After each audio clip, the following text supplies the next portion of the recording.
Hello and welcome to Elecspo, and once again we're talking about the Newcastle United takeover. On Monday we looked at a fantasy situation where we gave the Magpies some ridiculous names such as Kylian Mbappe and Erling Haaland and had them managed by Antonio Conte, who got sacked quite quickly. But the Super Magpies went on to win the Premier League, ending their trophy drought in emphatic fashion. But realistically, they aren't going to be signing superstars just yet. So today I'm going to do something slightly different but along the same lines. I'm giving Newcastle another 6 new players and a new manager, all of whom I think are actually realistic options for the Toon Army now they're the richest club in the world. Can they be just as successful as the Fantasy Magpies team, or will the realistic signs prove that this takeover won't bring success overnight? Let's find out. Okay, here we are at the start of the simulation. The new Newcastle United, no longer managed by Steve Bruce, they're not managed by a ridiculous name like Antonio Conte. I've actually given the job to Steven Gerrard, currently at Rangers, doing great, won the Scottish Premiership last season, ended Celtic's dominance. He's got to be due a chance in the Premier League soon, and I think Newcastle could be a really good job for him. It probably won't happen, seemingly reports suggest he wants to stay at Rangers, but has been under consideration for the Newcastle job. In this simulation it's going to be him taking Newcastle forward. Let's have a little look at some of the players I've given him to help him along the way. So joining Gerrard at St James's Park with this new ownership at the club, we've got James Tarkowski. It's been reported he could be one of the first signings at St James's Park. Rock solid Premier League defender, no nonsense, gets the job done, would be a good sign for a team that keeps conceding goals. Also in defence, I've given them Tariq Lamptey after a great season last year when he joined from Chelsea. I think it was in the January of last year, 2020 it must have been. Great season last year, in his first real full season in the Premier League. Great young player and a good signing for Newcastle United. Next up, James Ward-Prowse. Newcastle needs something a little bit extra in the middle of the park, and in James Ward-Prowse they would have a leader. I mean, he's Southampton through and through. Whether he would ever leave is a question for another day, but in this simulation he is a Newcastle United player. Next up, Jesse Lingard. Been linked with Newcastle multiple times in the past, including since this takeover went through. On the fringes at Man United after a wonderful loan spell at West Ham last season, he's now a Newcastle United player, and so is Wilfried Zaha, probably the biggest name I've sent to Newcastle. Obviously Crystal Palace's talisman. For a long time been linked with the move away from Selhurst Park, but always priced out of that move, and then performances haven't been quite at the same level when he was being linked with the likes of Man City and Arsenal, Spurs and whatnot. Now he's a Newcastle player and could form a devastating front three alongside Alan St-Maximin and Callum Wilson. Can Steven Gerrard get a tune out of this new Newcastle team? Let's simulate a year in the future. Let's see how the new realistic Newcastle get on in their first season under new ownership. Okay, here we are at the end of the first season of the new Newcastle United with the realistic signings, the realistic manager.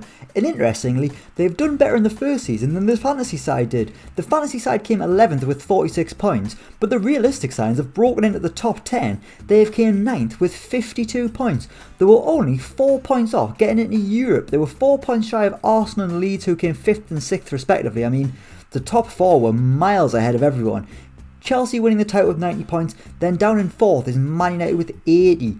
24 points between Man United in 4th and Arsenal in 5th. That just shows how big a gap Newcastle have got to bridge to break into the elite clubs in England. But they've had a good start under Steven Gerrard, coming 9th in the Premier League. And already one of the new players is making an impact, James Ward-Prowse, given the captain's armband. Let's have a look at the average rate and see who is shone in a black and white shirt. In fact, I forgot to mention another one of the signings. I don't know how I've managed to miss him, but Ivan Toney is a player who I've sent back to Newcastle. Thought they needed a backup striker, and I've given them Ivan Toney, a player they sold a fair few years ago, now in the Premier League with Brentford. But in this simulation, they loaned him out. Don't know why. Strange decision. Quite a few first team players have been loaned out, including Kieran Clark and Jamal Lascelles. They've even loaned out Emil Kraft, Javi Manquillo, and that's, I mean, they sent out Mark Gillespie, but Mark Gillespie doesn't really matter in the grand scheme of things. Sorry Mark, but you know, it's all relative. Anyway, James Ward-Prowse, the best player at the club, 7.52, 37 starts. The other new players, how have they done? You've got to go down a fair bit for the first ones to crop up. There you've got James Tarkowski, only played 26 games, average rating just below a 7, which is okay. Wilfried Zaha, the top scorer at the club, getting 12 goals in all competitions, 38 starts. and only getting 2 assists. But 12 goals, he's the only Newcastle player to actually hit double figures, which is pretty poor. I mean, Callum Wilson only got 7 goals himself. Didn't play that much, Callum Wilson. 16 starts, 10 appearances off the bench. Not sure what's gone on there. Jesse Lingard, surprised at how little he's played. 9 starts and 6 appearances off the bench, which isn't very good at all. 1 assist, which is quite disappointing. And elsewhere, Tariq Lamptey, 32 starts, 2 appearances off the bench, and his average rating was 6.63, which is, well, it's terrible, isn't it? But, you know, you've got to start somewhere, and he hasn't started very well. Considering this is a Newcastle team that don't appear to score many goals. I mean, Almiron only getting 3, Sir Maximan only getting 2. I'm curious to know how on earth they have came 9th in the Premier League. Let's check their schedule out. We'll see how they got in the cup competitions and elsewhere. The League Cup, they were knocked out pretty early by Portsmouth in the 3rd round, losing on penalties, which is quite poor. FA Cup, they were hammered 4-0 by Liverpool, which is also a bad result considering it was Steven Gerrard back at his former club. I've got no idea how Newcastle have came 9th here. They've had a few good spells, particularly in October, November, unbeaten in November.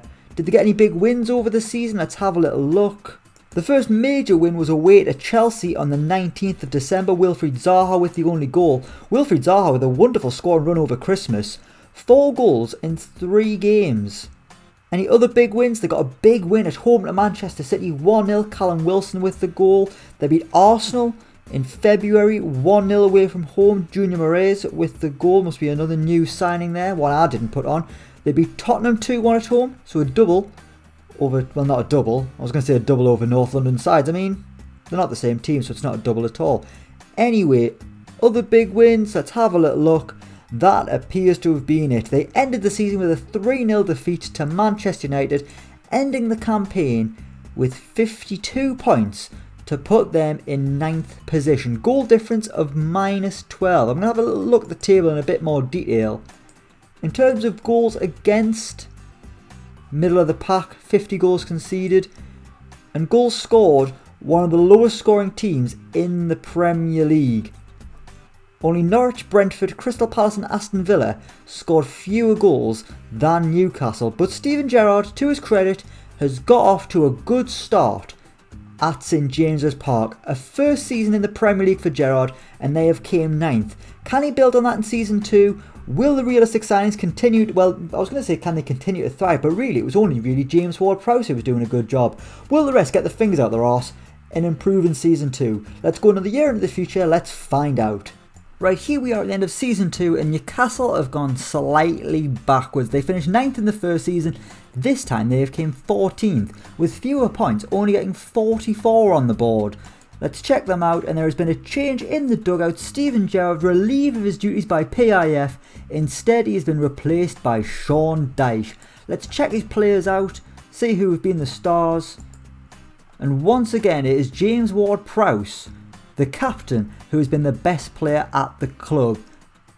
And really, I was going to say he's been the only star of the ones I gave at the start of the simulation. But to be fair to Wilfried Zaha, he's had a good second season. 8 goals, I mean, is that 2 seasons in a row he's been the top scorer? No, Callum Wilson got more than him this time, which is good considering Callum Wilson's meant to be the number 9. Other signings, how have they got on? Sir Maximan's not been very good, but he isn't one of the signings, so it doesn't really matter that much. Ivan Toney back at the club, but on the transfer list for £11 million, scored 2 goals from 7 starts. Not great. James Tarkowski hasn't played much, 12 appearances, 6.85. Elsewhere, who we've got Tariq Lamptey, still playing a lot of football, but not massively great, 6.74, which is quite poor. And that appears to be it. So has Jesse Lingard been binned off? Let's have a little look. We'll go to the transfers. They got rid of Joe Linton, which is a bit disappointing for old Joe. Yes, you can see there at the end of last season, Jesse Lingard sold to West Ham for 16 million quid. He was never able to replicate what he did at Newcastle at West Ham. At West Ham, he's not doing too good. So that's quite disappointing. I thought Jesse Lingard would be a good sign for this Newcastle team, but apparently not. After one season, they have got rid of him already. And in season 2, there's been a change of manager. As we said, Steven Gerrard sacked just after Christmas, the 28th of December 2021, and he's been replaced by Sean Dyche. Sean Dyche, a solid Premier League manager who, to be honest, I'm quite surprised hasn't been mentioned as a contender for the Newcastle job. Personally, I don't think he would be a good choice, considering I think they can probably get better now, but still, you know, considering some of the names that have been linked, you would have thought Sean Dyche's name would have entered the conversation at some point. But on this simulation, he's been the man tasked with taking the new Newcastle United forward. If you remember back from the previous episode when we looked at the fantasy signings, if you have watched that, you know Antonio Conte got sacked early and he was replaced by a big name, replaced by Zinedine Zidane, whereas in this simulation, they've replaced Gerrard with probably an equal calibre of name. That was terrible English. Someone of the same sort of standing, you know what I mean. So I suppose without the big names of like the likes of Mbappe and Haaland, they're probably not quite able to attract the bigger names of manager and players and whatnot, which does make sense, to be honest with you. In the cup competitions, how did they get on? Hammered. Christ, they were awful over Christmas. They got beat in the FA Cup third round among a run that even Steve Bruce would be ashamed of. League Cup, they were beaten by Aston Villa in the third round, so they've been awful. Christ, Newcastle were rotten this season. No wonder Steven Gerrard lost his job. This is appalling. They had a strong end to the season, unbeaten in their final 5 games, which is good to see. But overall, a very, very poor season for Newcastle United. Things are going to have to improve in Season 3. Otherwise, the new owners are not going to be happy at all. How will things go in Season 3? Let's find out. Right, here we are at the end of Season 3, and Newcastle have just had their best finish under the new ownership. Even though Steven Gerrard got them in 9th, Sean Dyche, who I assume is still the manager, yes he is, he has done one better for the Geordies, and they have finished 8th, narrowly missing out on European football. They got 62 points, the same as Leeds, who came 7th, but Leeds had a superior goal difference with 15 compared to Newcastle's 5. Great season from Newcastle. They only drew 5 games all season, won 19 of the games, which is pretty damn good. James Ward-Prowse, still the captain. Have they had any joy in the cups? Let's have a little look. League Cup beaten by Tottenham in the 4th round, so they've gone a little bit further. FA Cup beaten in the 5th round by Liverpool, so they've had a couple of tough draws, which, you know, probably excuses the fact that they haven't gone very far in the competition. They have signed Donyell Malen, who looks like he scored an absolute ton of goals, which is good to see. But once again, it is James Ward-Prowse, the best player at the club. The captain is living up to his billing. I mean, I said at the start what a great player he was. I mean, I think I said that. Southampton through and through, I definitely said that. At Newcastle, I mean, he would be wonderful in this Newcastle team, and he's proven just as much here. 3 seasons in a row, the best player at the club. But what about the other players who are sent to Newcastle with him? I mean, obviously we already know Jesse Lingard's been sold. They've sacked Steven Gerrard. Wilfried Zaha, he's requested to leave. Wonder why? Let's have a little look. He's just asked to leave. There's no explanation. Been granted though an asking price of £33.5 million. He has scored 8 goals this season, which isn't bad. James Tarkowski barely played this season, on the transfer list, a wanted man for just £2.9 million. I mean, that's barely anything. Who else? We've got Tariq Lamptey, still playing a lot of football, just not playing it very well. At this point, it's basically charity. And the other player we gave Newcastle United, Ivan Toney, he has been sold to Levante.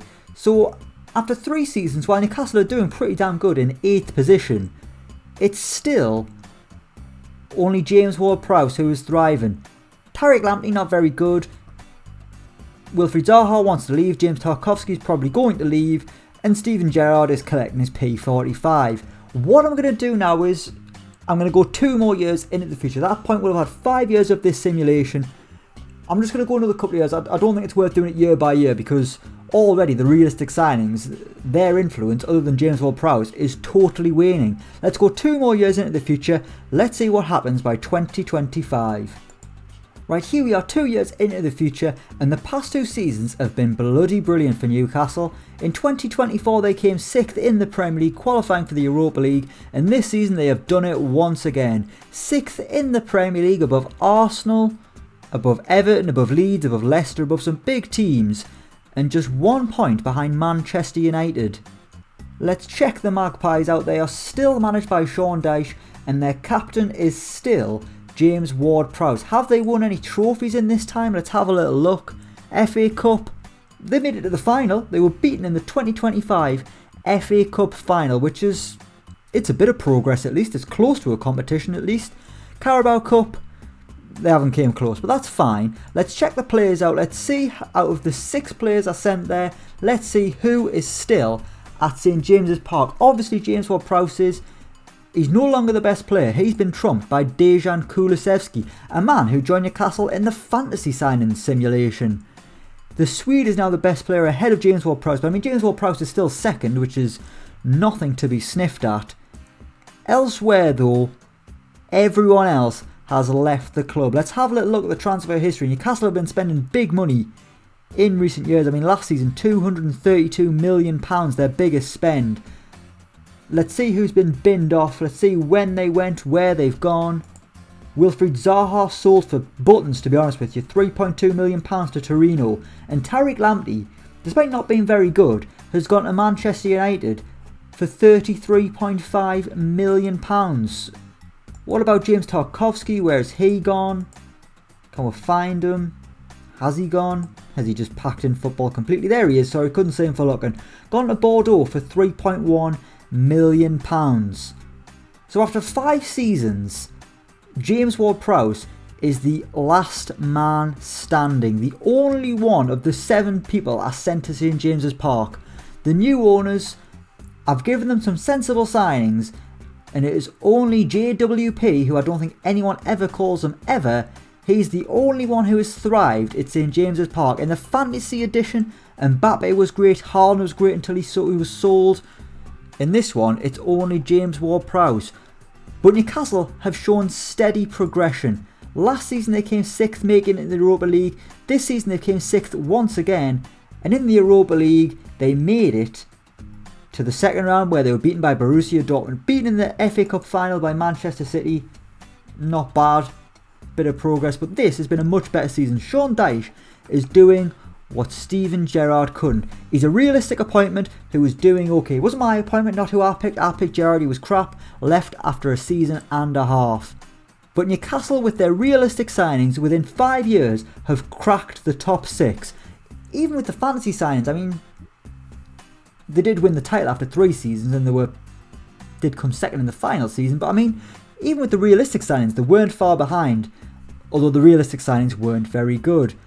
But that is where we're going to leave things. If you've got any more Newcastle takeover based simulations that you think I could do, let me know what they are in the comments below. We are going to leave it there. Thank you so much for watching. Let me know what you think down in the comments below. As always, don't forget to like, share and subscribe to Elecspo. And until next time, we will see you around.